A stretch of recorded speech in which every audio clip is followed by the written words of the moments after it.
So again, welcome everyone. Today we are here gathering for a really important discussion. It's a side event at the 11th Asia Pacific Forum on Sustainable Development. As you know, this year SDG 16 is under review, and that's why we decided, together with colleagues from different civil society groups from sub-region, from Northeast Asia, to have a very, very important, as I think, discussion on peace and security in our sub-region in Northeast Asia, of course, in connection to SDGs. We see that situation in our sub-region is changing, and there are different developments. And today, colleagues from Japan, Korea, and Russia, whom I will introduce shortly, will actually provide us these insights on what is happening in the sub-region, what are the reasons for that, what we can do together about it. And I'm happy to announce that this side event is co-organized with various organizations, including Peace MoMA, Korean SDG Network, New Diplomacy Initiative, and also Network of Women Mobilizing to End War in Korea. And I personally represent Coalition for Sustainable Development of Russia. My name is Nelia Rahimova, and I will facilitate today's discussion. So what are we going to discuss today? Again, we will talk about recent critical developments in militarization in our sub-region, how these developments actually impact SDG implementation, because of course we understand that everything is interconnected, and such kind of issues as militarization, peace, of course, impacting all SDGs. In general, from my personal perspective, I can say that I believe that SDG 16 is a key SDG, especially for my country, for the 2030 agenda implementation. And of course, I think for many other regions and sub-regions, it's the same. But what is more important, that we are going to discuss what actually can be done as conflict prevention for keeping peace in our sub-region, and in general, maybe even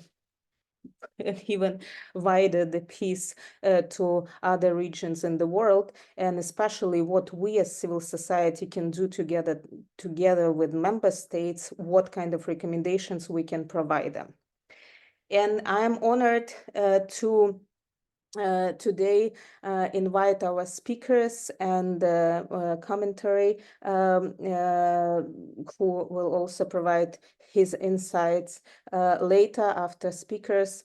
And yeah, we have four really, I think, important and knowledgeable speakers, and I will present them now and provide them space to speak in the same order. So with us today here, Francis Darren Lee from Peace MoMA from the South Korea. I'm happy to see you, Francis, and thank you also helping to organizing this event.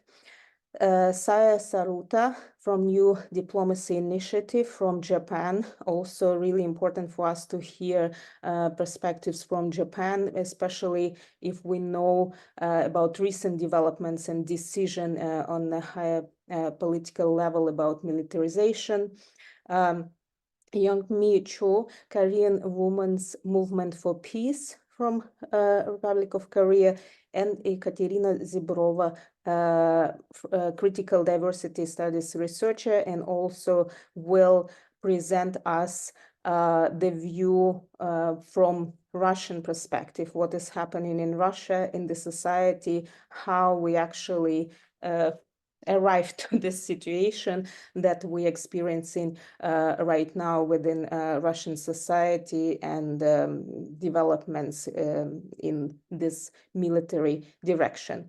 And after that, Peter van Sluis, I hope I pronounce your name correctly, expert in peace building and conflict prevention from Court 8, will provide his insights on what we can do in terms of peacekeeping in this sub-region after hearing colleagues who will provide their national perspectives.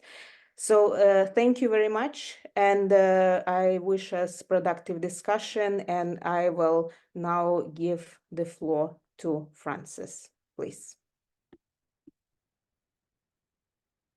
Thank you, Nelia. And I will share my screen first.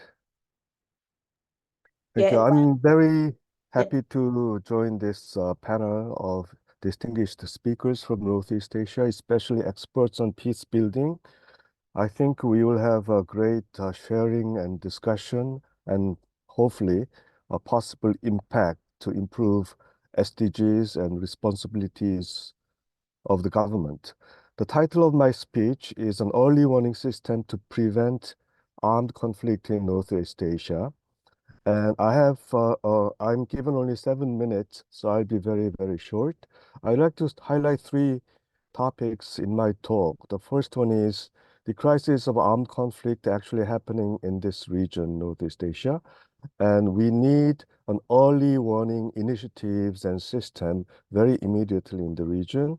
And I think in view of the situation in Northeast Asia, the SDG 16 is seriously limited, and there's lack of government accountability on this field. And as you know, SDG 16 is about promoting peaceful and just society and government's responsibility. Because of time limit, I will focus on the developments of South Korea and the US and just a little bit of Japan. Since 2022, we have a new government, and it seems to me and to my colleagues that this new government is employing highly confrontational approach and highly militarizing approach to international affairs. The military spending is increasing steadily and fastly because due to the economic power of South Korea, the arms export has increased dramatically under this government.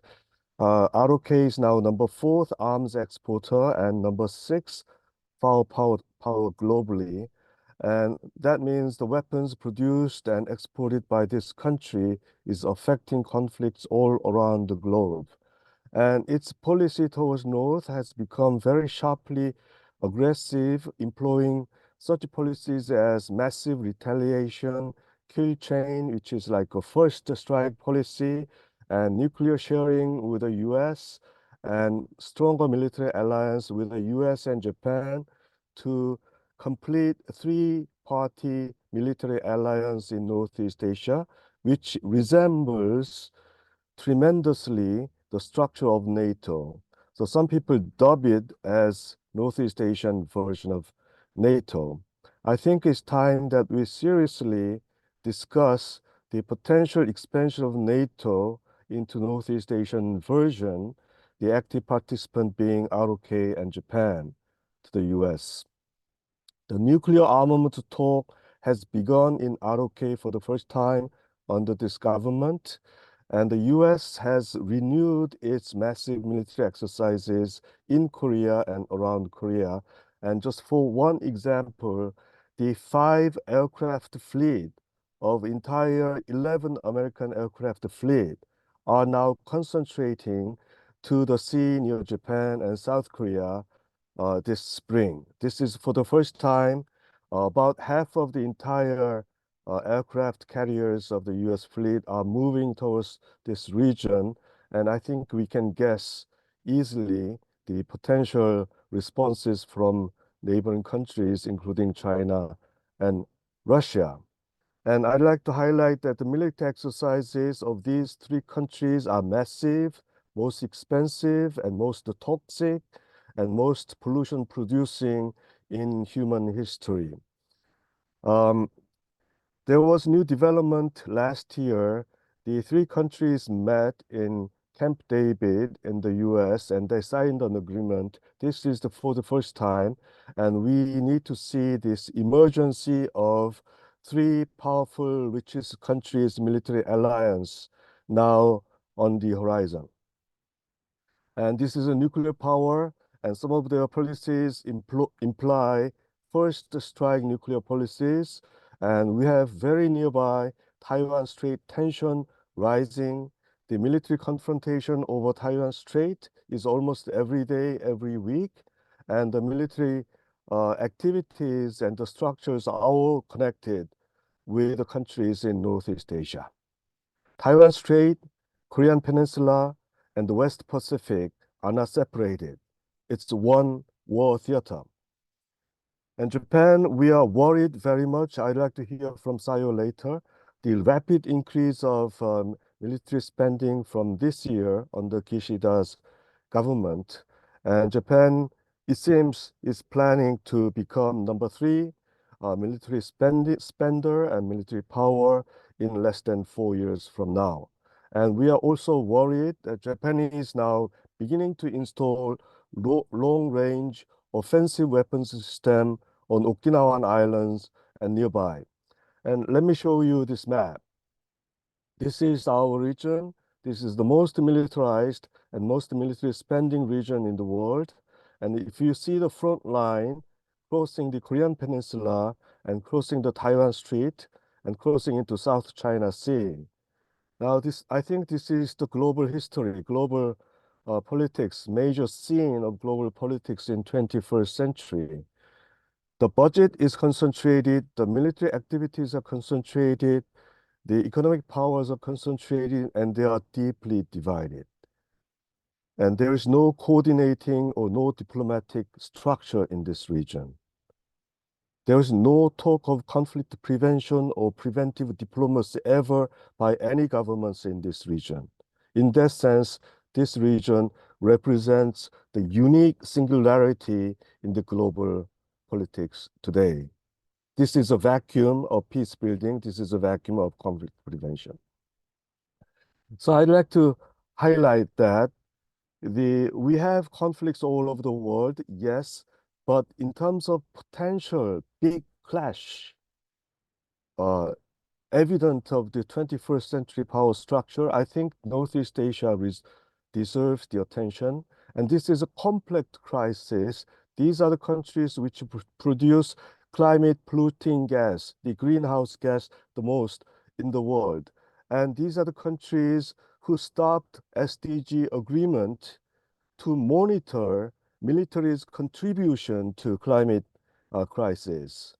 So military sector is completely exempted from government accountability and public scrutiny. There is unstrained arms race and war drills in the region, and there is no control, international, regional, or state control on these activities. And therefore, I'd like to say that this is the region of the most complex crisis and the least monitoring and public scrutiny. Democracy does not exist in terms of arms race and militarization in Northeast Asia. This is urgent. The confrontational and antagonistic politics are developing almost all countries in Northeast Asia. Political leaderships are all very weak in trying to prevent this confrontational policies being developed. I think any rational mind should declare that this is biggest failure of international system and especially peace building because of lack of disarmament and lack of conflict prevention and lack of climate action, especially with military activities. And this is the area where new warfare is planned, developed, and technologically prepared and budget being uh, uh, poured into. And then tension and war risk in Northeast Asia is an outcome of the state responsibility altogether. We cannot repeat the very old finger pointing activities anymore. These are the responsibility of all states involved in the region. We need urgently to prevent armed clashes, to prevent little armed clashes developing into full-scale war. And if we link this situation into SDGs, we can clearly see that SDG 16 was a serious flaw or even failure in our agreement of an SDGs. There is very weak state obligations that are necessary to control military spending, military exercises, nuclear armament, and other toxins monitoring, including climate accountability of the military-related activities. And finally, nevertheless, we have wisdom and policy resources, and I'd like to highlight that there are policy resources for preventive actions. That's early warning, preventive diplomacy, and international mediation process. And UN also has dozens of mechanisms to intervene in the conflict development in the region.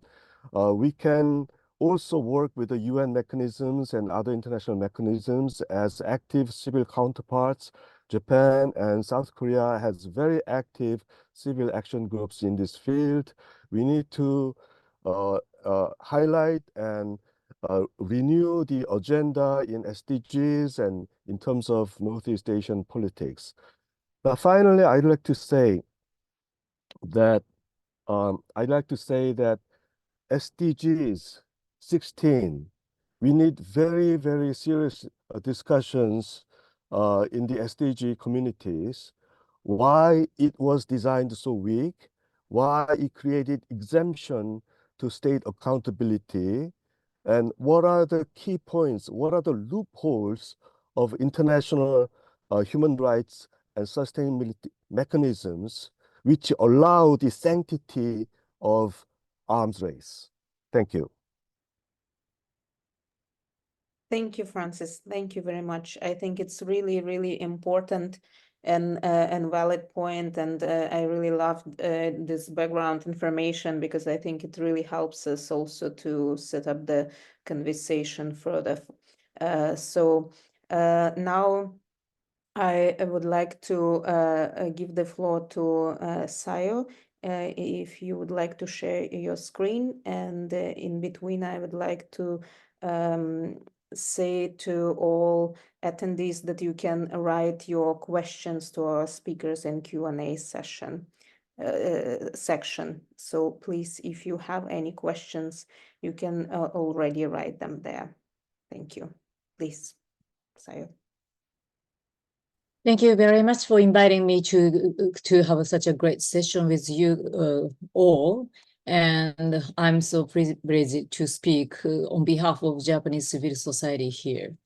Then I'm sorry that my presentation is not necessarily focusing on wider issue which Francis correctly mentioned. But in my case, sorry, your name is, your pronunciation Naria. Neria mentioned, Japan recently very much have decided to increase the military spending as well as the capacity to even attack other countries. So I would like to introduce the situation in Japan and also how we can stabilize the situation without having a real military crash in this region. So as everybody knows here, in our region in East Asia, we have usually we say like four areas, four places or where we might have the real crashing. That is Korean Peninsula. Another one is East China Sea, Senkaku-dae Islands, and also Taiwan Strait and South China Sea area. Then in order to according to the explanation from the governments of Japan or maybe governments of other countries, including the current Korean governments, we have to have a much more deterrence power to stop the war from happening. Then also we have to cooperate each other with other countries, like-minded countries like the United States, Korea, Japan, and other countries. Maybe I have to say which one, but generally speaking, we have like a FOIP that is with many countries in India Pacific Ocean, and also Quad, that is India, Australia, and Japan and the United States. AUKUS, that is one which is not the Japan is a member of, but the United States, Britain, and Australia. And then, as Francis mentioned, the Japan, Korea, United States, three countries have now very strong trilateral military mechanisms. So these forums or these structures is basically trying to deter China. If I try to, remove the lots of surfaces of the explanation, but the core of the structure is to deter China. But if you create these mechanisms with very strong military equipment and cooperation, the region is getting safer, or the region will be divided into two blocks. And also, now we have very strong tension in the region, but the tension will get higher or getting lower. So that is a huge question. Then Japan's policy change increased the military capacity a lot. In 2022, a little bit more than 1 year ago, at the end of 2022, Japanese government decided to rewrite the three security documents, and by which the Japanese government decided to have the counter-strike capability. That is by which Japanese military can attack other countries before we are attacked. So until recently, the Japanese government has to be abided by the Japanese constitution, they believed, and our Japanese constitution have the peace article, that is Article 9. We cannot attack other countries forever. Only when we can use our military facility is when we are attacked. But this counter-strike capability changed that kind of concept a lot. Actually, historically, that has been kept for a long time, but the concept has been 180-degree changed, it is said. Then also the Japanese government decided to double the defense budget to 2% of GDP. Then Japanese self-defense forces are now creating a lot of new bases and facilities in the Southwest Islands, especially in Okinawa. And also Japan is trying to, also the United States also trying to deepening the military integration between two countries. So we have more joint military exercises, and so also there are so many civilian ports and airports, which is now also used by military, which was not allowed, which had not been allowed until recently. You see, we have lots of bases of the United States in our country. That's a lot, actually. And I cannot mention. I don't have a time to mention each single base here. But if I have a little time to explain about the Okinawa situation, Okinawa is. I don't know. You can see my arrow. Now I'm circulating around the Okinawa Islands. And this is Okinawa. Actually, this picture, this map is wrong. Japan is very long island, and Okinawa is located here. But due to the capacity of this paper, the Okinawa is now written here. But Okinawa is the island located in the very south of Japan, Japanese archipelago, and then the Okinawa looks like this. Then this, the colored area, like blue and orange areas, are all occupied by U.S. military bases. So almost 15% of landmass of Okinawa Island is occupied by the United States military bases. Then, I cannot mention this a lot also, but, it's very well known that, so many criminal cases and serious crimes and aircraft accidents occur in Okinawa almost every month or even more than that. The noise pollution, environmental pollution damages are huge. And also recently, PFAS issue is also very much well known. Then in addition to this problems, now one new base construction is ongoing in Okinawa at Henoko. although so many Okinawans are against the construction of new base. You see, this is very beautiful ocean with the tropical sea creatures. That this is the photo from top of the air of Henoko area. But now you cannot see this beautiful ocean anymore. This is now like this. It is already under construction, and construction has continued a lot. Then at the time of war, I'm coming back to the situation of international affairs, but at the time of war, lots of Okinawan people are very much afraid of being attacked, being targeted by the possible war in the region. And also people's life, I think the sustainable development has to think about the people's face, people's feeling, people's lives. But in the name of Japanese government saying that we are trying to have more deterrence, but lots of people's lives are very much affected by the policy.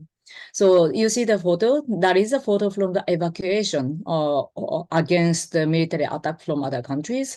The kids and just the lay people in the street has to do the evacuation training for the time of the military crash. Then some people are starting to have the shelters in their garden. That is not necessarily strongly recommended, but some hawkish politicians say, you know, having shelters and doing the evacuation trainings by individual people would be another deterrence power against China. That's another story of the deterrence. But that's a government opinion, but look at this public poll opinions, public poll result. 80% of the Japanese people are concerned about being involved in a Taiwan contingency, of course, about the North Korean, South Korean contingencies or any kind of contingencies. There was 75% of Japanese people oppose deploying the Japanese self-defense forces in the event of a Taiwan contingency. Then 70% want to deepen relations with China through diplomatic and economic rather than by strengthening defense capabilities. These public poll results are just opposite from the government decision and government policies. So here, I think we are now gathering to change the momentum, then try to make our civil society's voice more bigger, larger. I think the multilateral diplomacy is very important. I mean, first of all, you know, not the military measures, but also, you know, just, you know, diplomacy, simple diplomacy is very much important. But when the government of each country doesn't take enough diplomatic way to solve the issues, we civil society has to take that diplomacy instead of the governments. I think the multilateral dialogue of multiple countries as well as civil society of these countries are very, very important to cultivate first, you know, cultivate the atmosphere to have the dialogue with other countries. And also second, try to initiate or try to lead the government decision, government action towards the direction of dialogue. That is, you know, why I think today we are gathering here. Then lastly, I just want to explain a little bit about the case of Southeast Asia. Today, this is my last slide. Then today, unfortunately, we don't have anybody from Southeast Asia, but I think Southeast Asian countries are doing much better than us. Then in a sense that, you know, the very famous, you know, quote, very famous saying in Southeast Asia is, don't make us choose.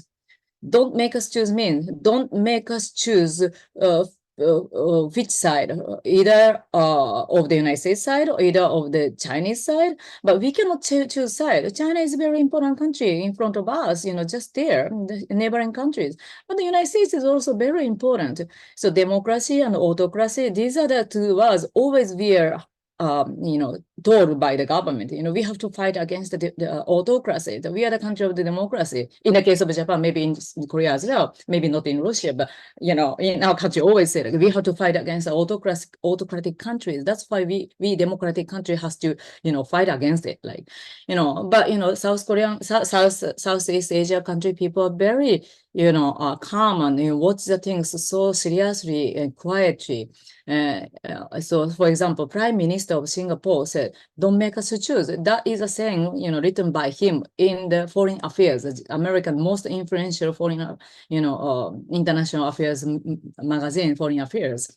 Then, you know, when a Quad was formed by three countries, the United States and Britain and Australia, you know, Japan said, you know, that is great thing to data China. Thank you very much, the United States, Britain, and Australia. But Indonesia, Malaysia said, we have very strong concern to see such kind of new, you know, scheme, because we have to see the even higher attention if we have the Quad. So that is very brave. You know, Japan is much more, I would say, like in terms of economy, in terms of military spending, whatever. It is, people think Japan is a more powerful country compared to Malaysia, compared to Indonesia. But, you know, we just say like, oh, that's good. But they show their concern. That's so brave. So if the government cannot say that, you know, we, civil society should show we are really concerned about current situation.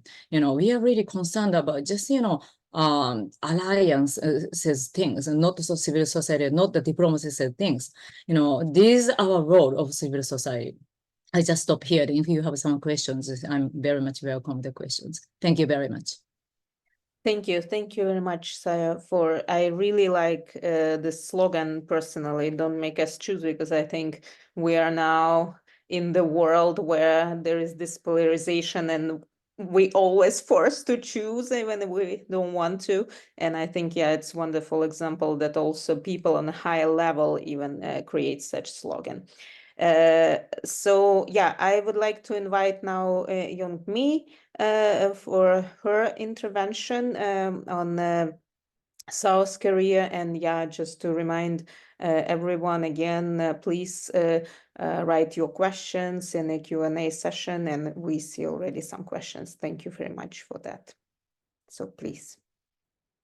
Thank you very much, Nadia. I'm truly grateful for the opportunity to discuss the theme of peace and sustainable development in Northeast Asia.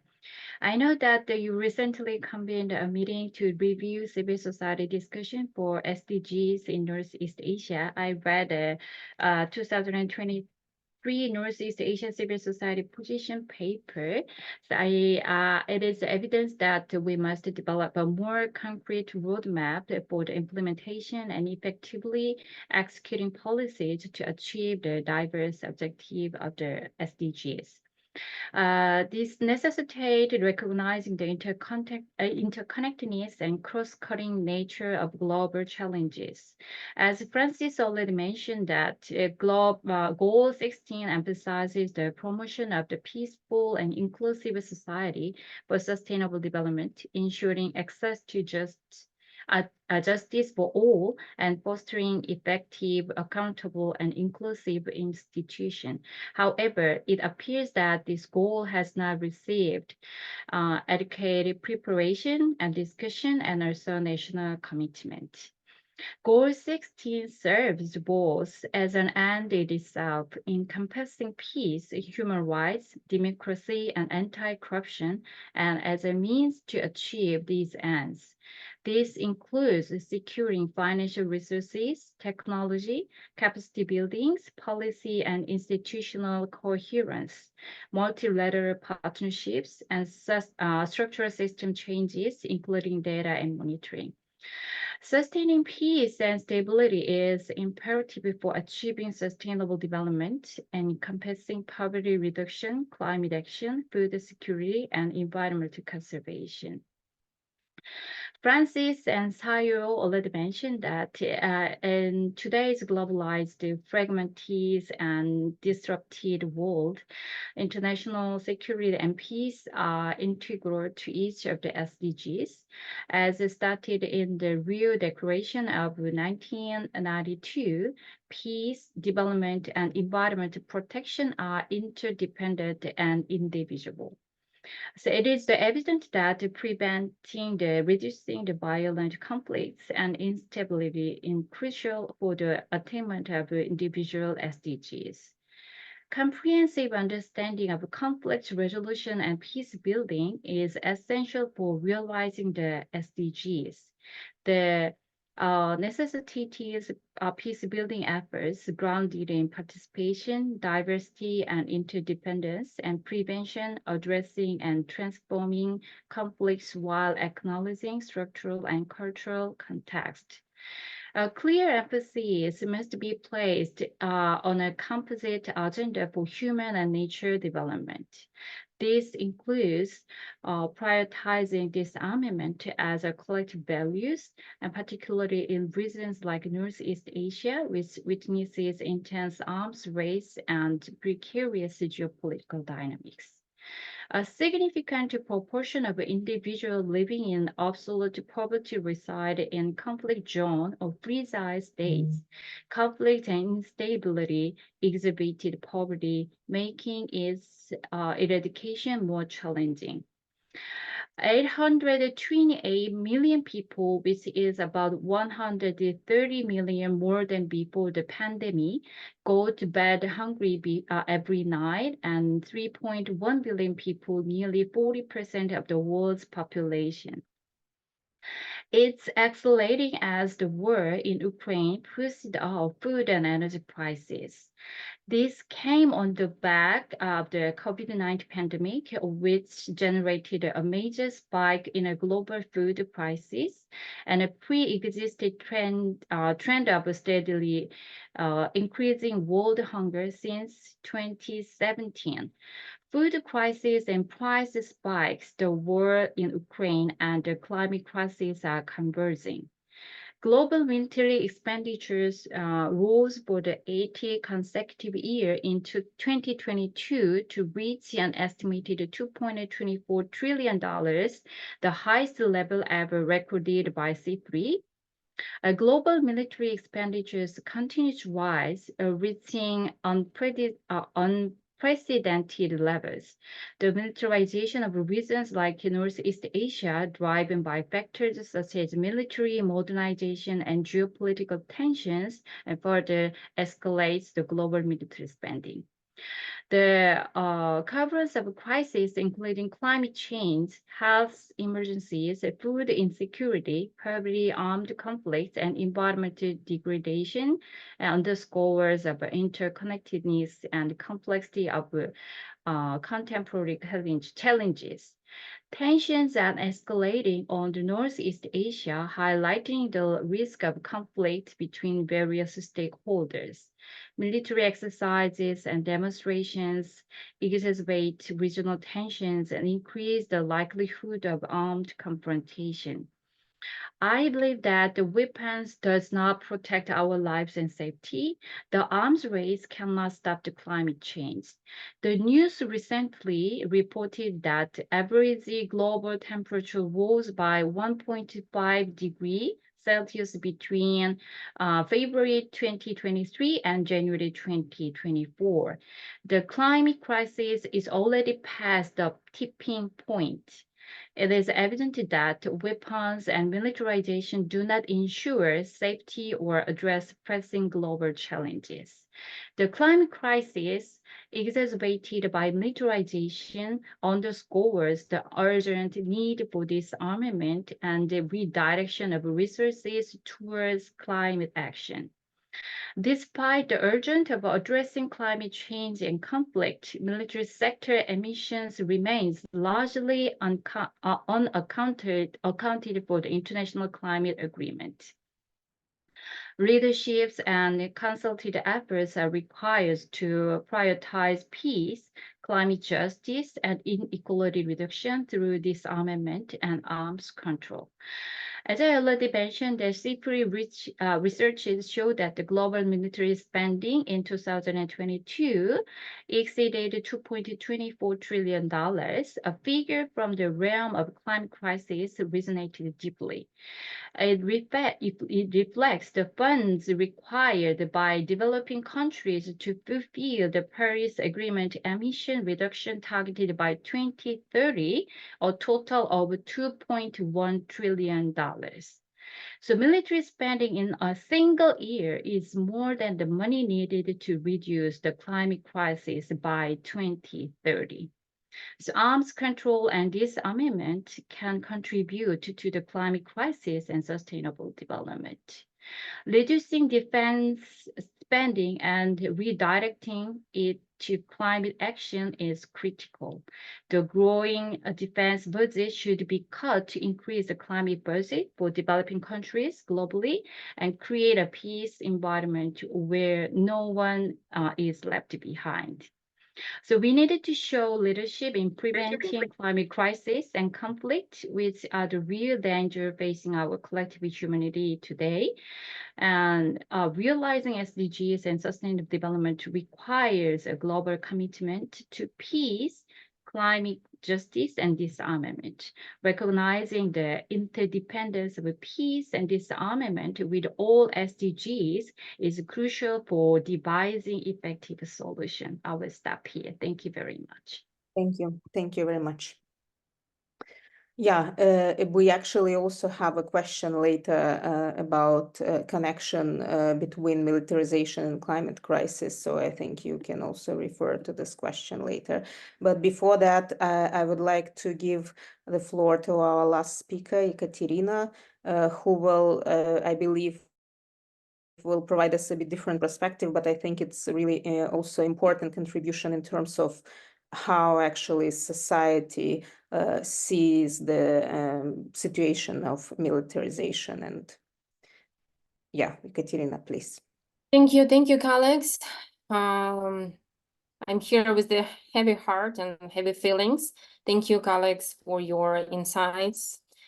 They are very important for all of the world. I will not provide, like Nella said, numbers on militarization in Russia, because the whole world now is observing. Yeah, what is the result? Like, hello from the possible future, colleagues.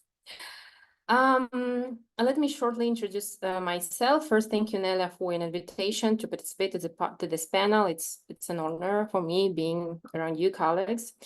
I'm here as a diversity strategist and critical diversity scholar with a perspective that allows us to critically rethink the global social order. Critical diversity literacy, or CDL, aims to explain why social change is so difficult, what exactly we need to do, and how to develop the idea of being different together, because it seems to me that it's really hard, at least for our government.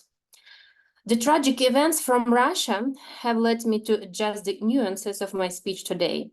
I'd like to start by inviting all guests to consider what is the opposite of peace. As we gather here to discuss promoting peace, we need to understand what peace is not.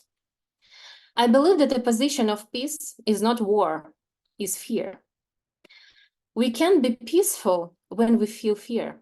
We can be peaceful with a gun in our pocket. And it's hard to be peaceful when you have had to use that gun to protect yourself from fear. Alexei Navalny was murdered on February 16th in Russian prison. Now in Russia, about 3,600 people are politically persecuted. About 1,000 are in prison, like Alexei Navalny was. And the first feeling I had on February 16, when I heard this tragic news, was fear. I am also here at this panel as a representative of indigenous peoples of Russia. Russia is a state that already experiencing the consequences of militarization. In such state, the machinery of war devours vulnerable people, such as ethnic minorities, for example. Now the war in Russia, how I look at this war, is like a business project, selling both outside and inside. Who goes to war in Russia now? Who is the material for the machinery of war? All these people are vulnerable and suppressed. They are poor, and they were left alone with their problems. In my research on ethnic identity, people shared stories of being left without state support, which fails to fulfill its obligation to protect people's rights and selectively provides opportunities. So these people left alone with their problems, and they went to serve into the army. Let me point this fact out. They didn't have a choice. People like me, indigenous, ethnic minorities, have already been targeted since we were born. We are good material for states to reproduce and produce inequality and violence. The war is a machinery of inequality. People experience fear and inequality. Fear leads to lies. It is not new now that states and people often do not call war by its name. Instead, we use terms like special military operation, peacekeeping operation in high-risk conflict zones, and so on. All this reflection led me to view the dynamic of war and militarization as being shaped by these three elements I shared earlier, which I liken to the corners of a triangle: fear, lies, and inequality. Each of these factors fits into and reinforces the others, creating a cycle that perpetuates conflict and aggression. Wrapping my speech, colleagues, I would be happy just to say war is bad, very bad idea. And please, people, don't even think about it. I hope that this very simple thought could stop people, and especially states, from the irreparable move. I would be happy to be such a naive individual. But by understanding and addressing these underlying elements like fear, lies, and inequality that lead to aggression, we can better comprehend the complexities of war and work towards more peaceful and equitable solutions. Thank you, colleagues. Yeah, thank you, Ekaterina. I see colleagues clapping. I also clapping, standing, actually. Yeah, I think it's a really great contribution you made to actually, we saw the numbers, we saw the political developments, and now we also have a perspective about what is actually happening within the country, which is right now in war, and we not afraid to call it like that, even for us Russian citizens. It's a bit problematic to call it like that. So thank you very much, everyone, all the speakers. I will quickly ask you a couple of questions that we received, and then we will also provide space to Peter to comment on everything we just heard. So I hope I pronounced the name correctly.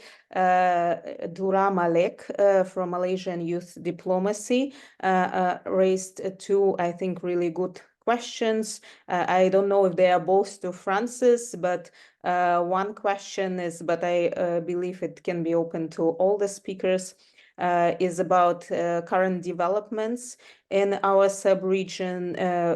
He confirms that it's really critical, but what are your thoughts on its possible spillover effect to neighboring regions such as Southeast Asia? So we heard from Saya that actually we have more positive trends there, but of course we are all geographically really close. So yeah, what are your thoughts about this? What could be a spillover effect?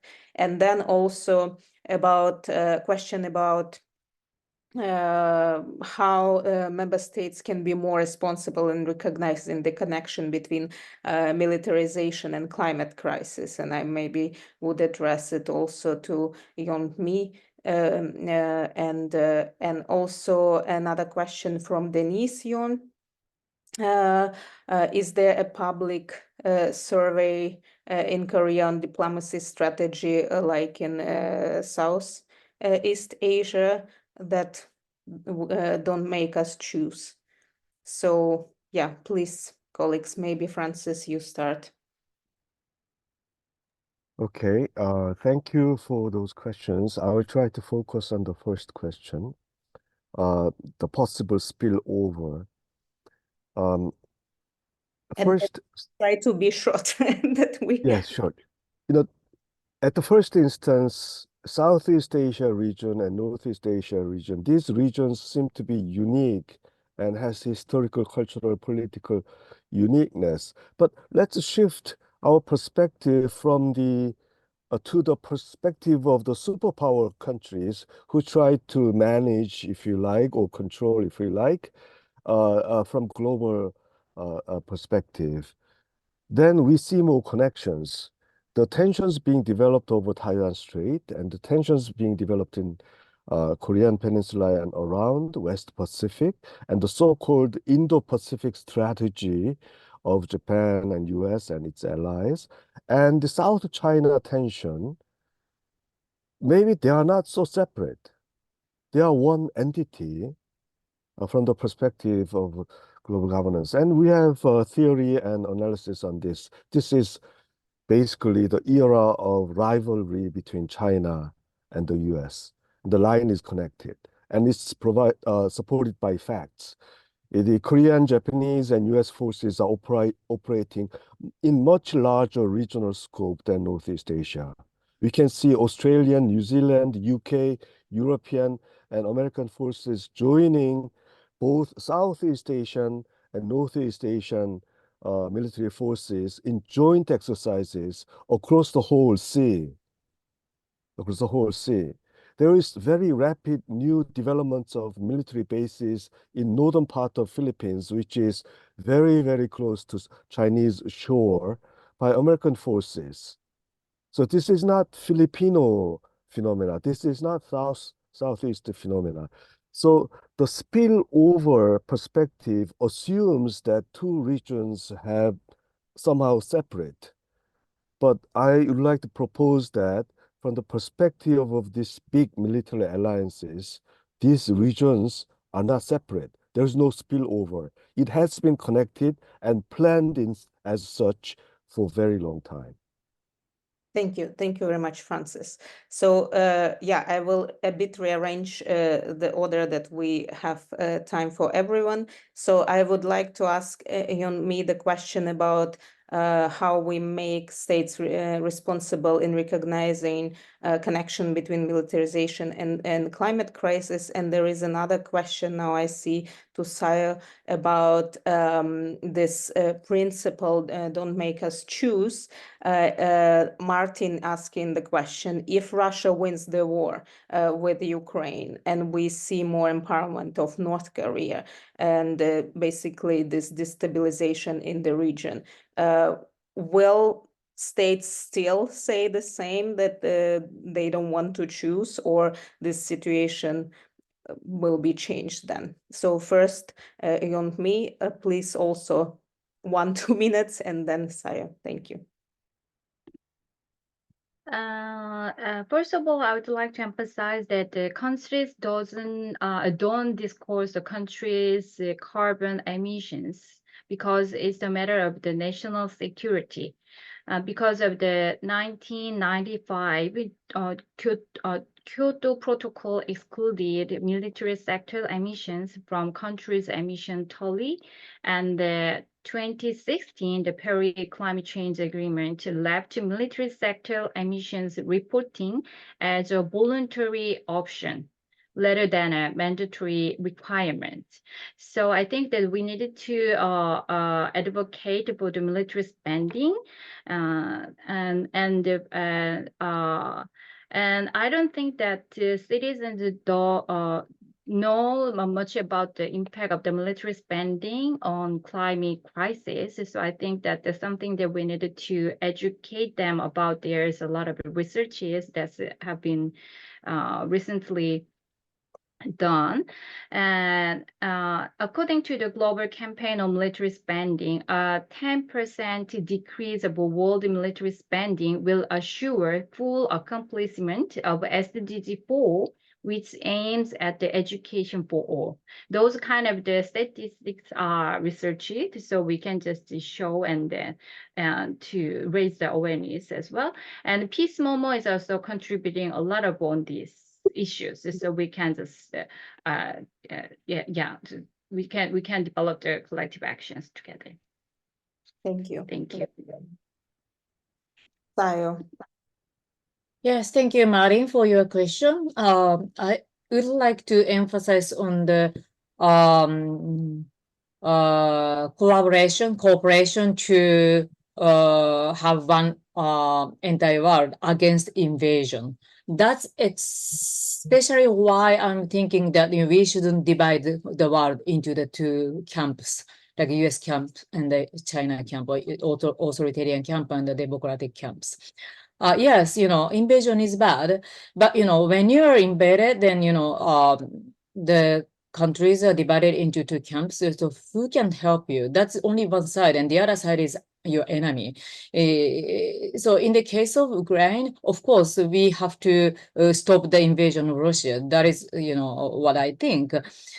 But, in the side of the United States, the West, I can now say like the West said, we have to win over Russia because we have to maintain human rights. We have to maintain rule of law. We have to maintain democracy. That is why we have to weaken Russia. That is why we have to keep sending weapons to Russia. That is not true. Everybody hate to be invaded. But when it comes to, say, Gaza crisis, now the United States is helping, the West is helping Israel, until just before the Israel, attack into Gaza, they say like rule of law is very important, human rights is very important. Now Israel is invading, Gaza.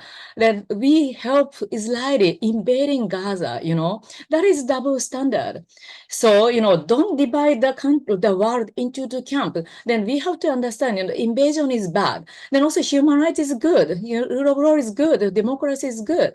But we cannot have a double standard. We cannot, divide the world into two. Then we have to understand the principle, what we have to, put importance on. So that's how we can have the one kind of united, coalition to stop the invasion.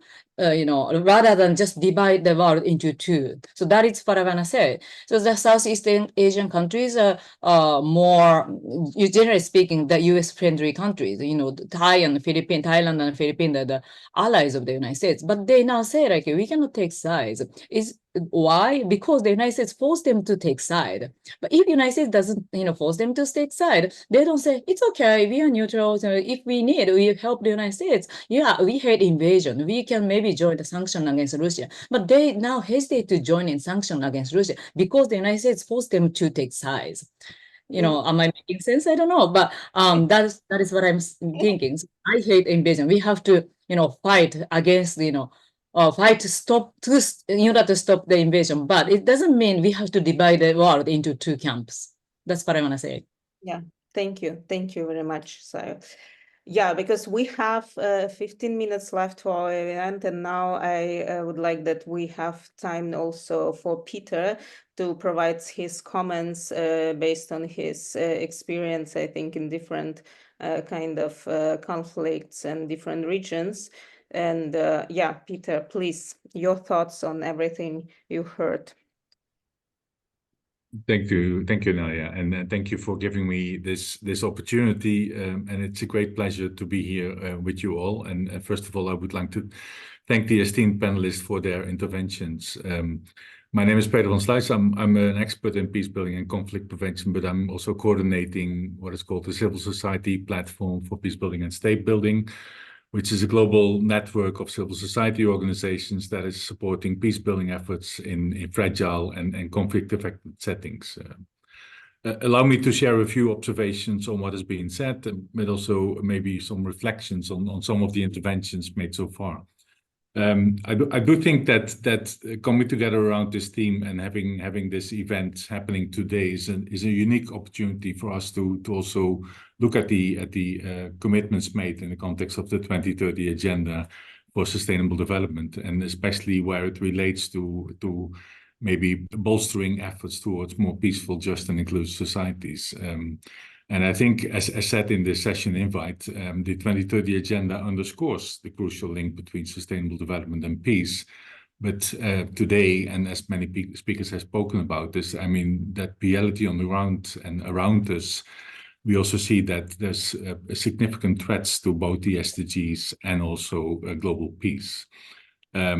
In the context of Northern Asia, and I mean, many of the speakers spoke about multiple interlinked crises, growing militarization, there's an urgent need, I think, and hearing some of the speakers talk about the need for accountability and the need for strengthening the framework of the SDGs and also the way we actually look at the SDG implementation as an agenda for the world community to take into account militarization, military spending. I mean, and that is I think a flaw in the setup and a flaw in the indicators of how we actually track member states' commitments or member states' actions towards more peaceful, just and inclusive societies, because military spending is, I don't think, a way to work towards more peaceful society. So that in common to what has been said on that. At the same time, I think collective action to address some of the challenges mentioned is needed, and is needed in a more comprehensive way.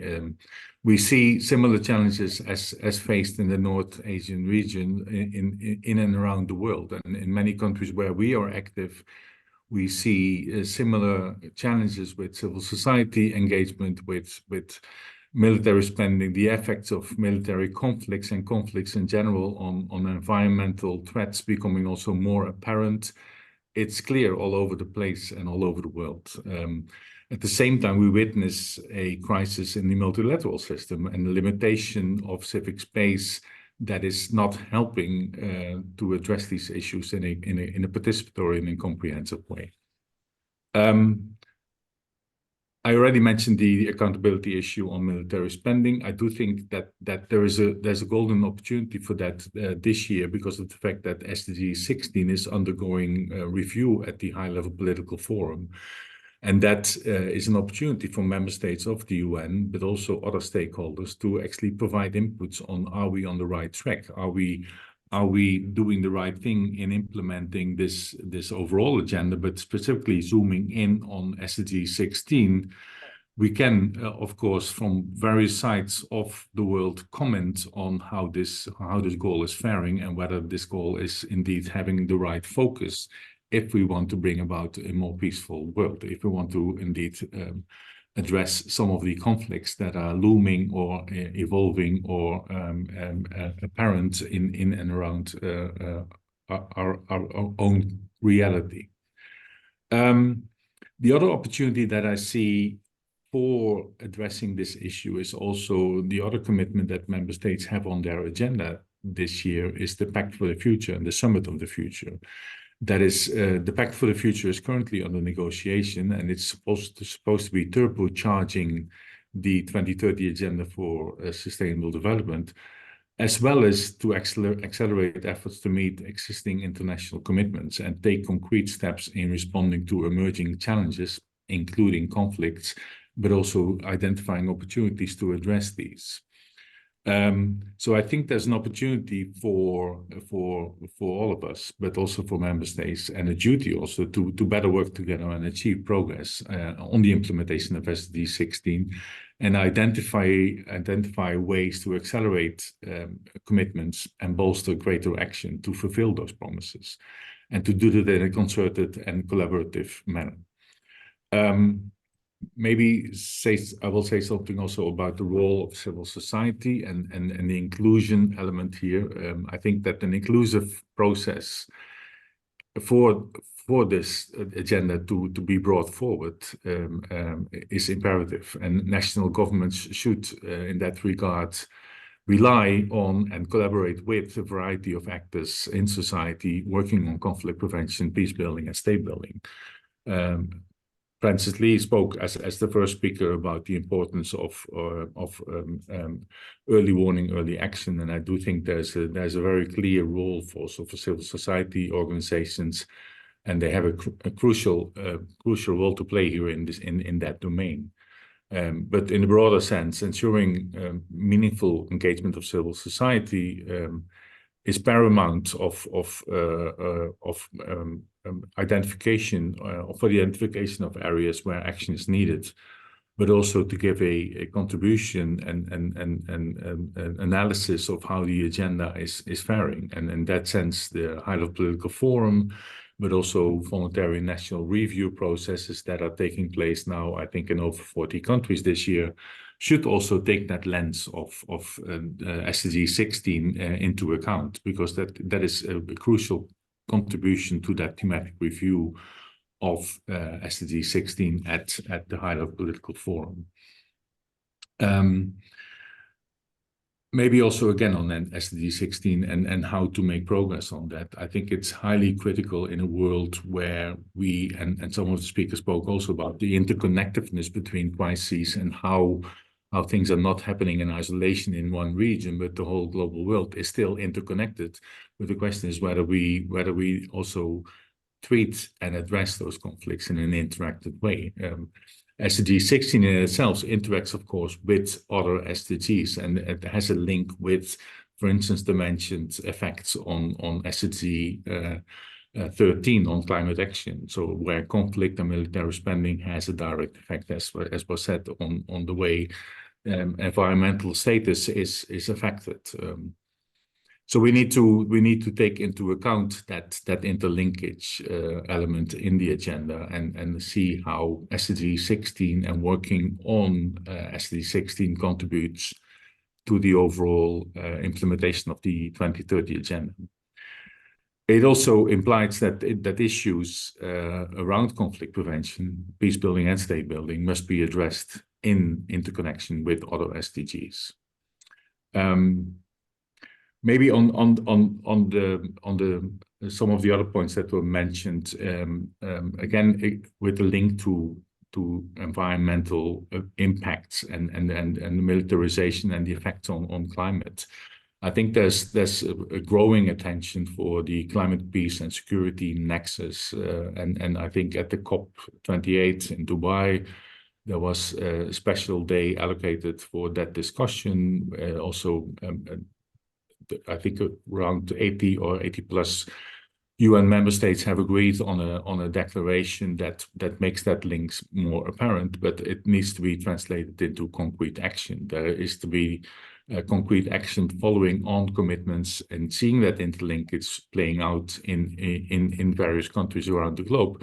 But it also means that if you should not only recognize that the link is apparent, but you should also address it from both ends, in both addressing climate change in its root causes, but also addressing conflict where it impacts on environmental issues.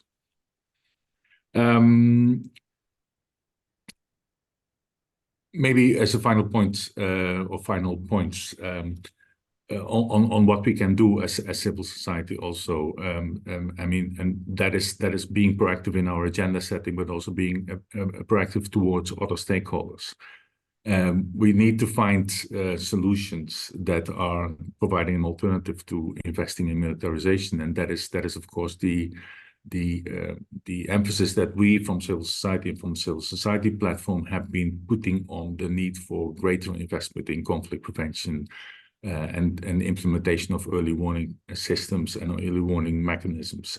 The new agenda for peace that has been posted by the Secretary General of the UN aims to address strategic risk and geopolitical divisions, but as well as it tries to give pathways towards preventing conflict and violence. But it needs to be followed up by concrete actions by member states. It cannot be an agenda alone on paper, but member states should boost preventive diplomacy and should boost investments in prevention and non-securitized approaches. That shift is needed if we want to sustain peace. That shift is needed to also include a multi-actor approach, which includes civil society actors, as they are often the first one seeing the impacts of conflicts and tensions flaring up on the ground. And therefore, the role of civil society in this context needs to be recognized and also properly resourced. Let me stop here and hand it back over to you, Nadia.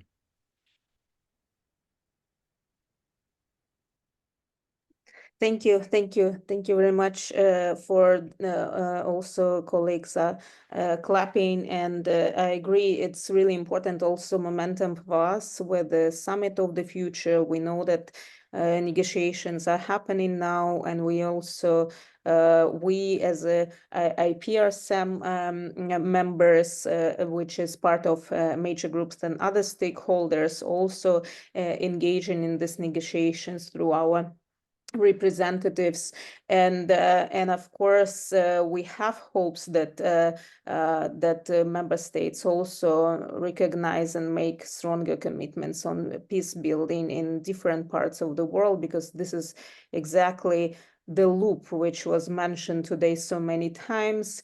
Military spending leads to inequality, and it's can be never-ending story. And of course, we need to end it. We need this political will actually to stop this circle of violence, which is unfortunately getting wider, I would say, in the last years, at least in the northern hemisphere. We, of course, completely understand that there are lots of issues also in the global south.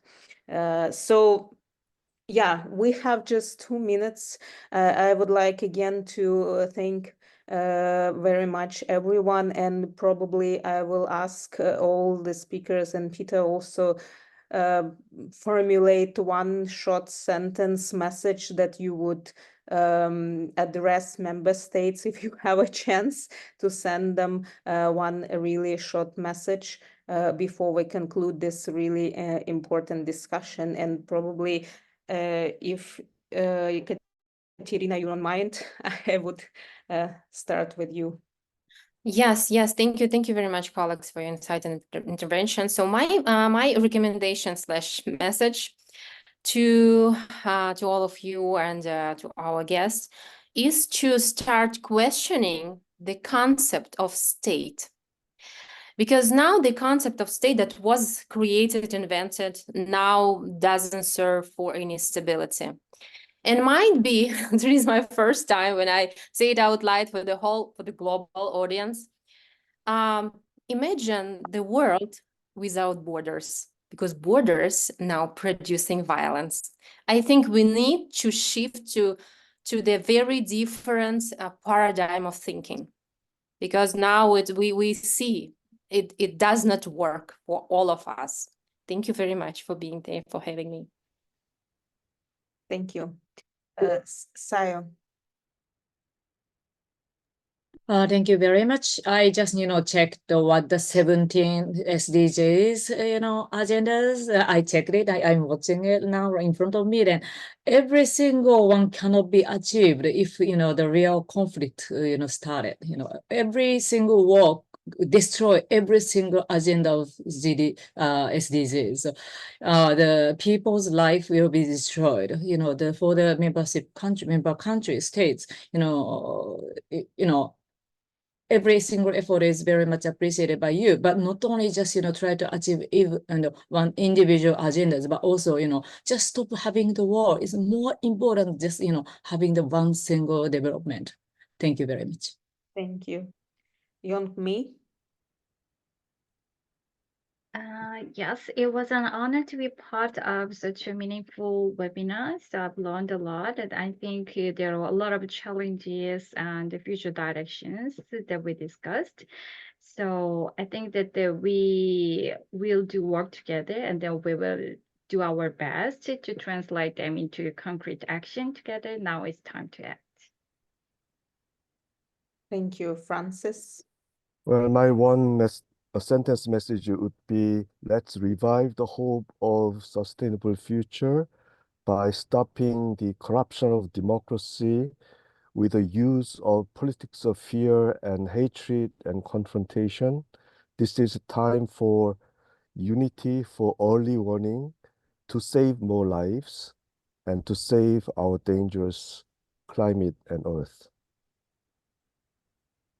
Thank you. And Peter, if you have any final sentence. Well, maybe coming back to the title of this event, and I do think that we are at a tipping point where it relates to the achievement of the goals and the objectives of the 2030 agenda, and that we have to become a little bit more serious in addressing these challenges, but also call upon member states and other actors to think about what they have endorsed and what they have committed themselves to. If we don't use this as a blueprint for sustainable development moving forward, the world is in dire straits, and there is a tipping point, I think, for us to become a little bit more serious as a world community in trying to achieve this and take good stock of what is needed to make this world a better place. Thank you. Thank you very much, everyone. I think it was really good discussion. I wish we could have more of them. And of course, nobody stops us to have more of them. But yeah, it was a great pleasure and possibility. Also, thank you for the Secretariat accepting our application for this side event. And I hope that we will also continue this conversation with colleagues. And from my side, I would say, don't make us choose from one life to another, because in the end, this is what we are made to choose when we are faced in front of this choice. I think this is really not a question, not a conversation for the 21st century anymore. We need to be more progressive. Thank you very much, and have a nice day, evening, everyone in different time zones. So, and I hope that we will see more peace during this year and more actions from member states. Thank you very much. Thank you very much, Alex. Thank you. Thank you Thank very you, much. Nelia. Thank you, Ekaterina. Thank you Thank you, very Peter, much. Sayo. Thank you very much, If Youngmi. there's any chance to talk each other more, that would be great. Yeah. Zoom. Thank you. Thank you very much.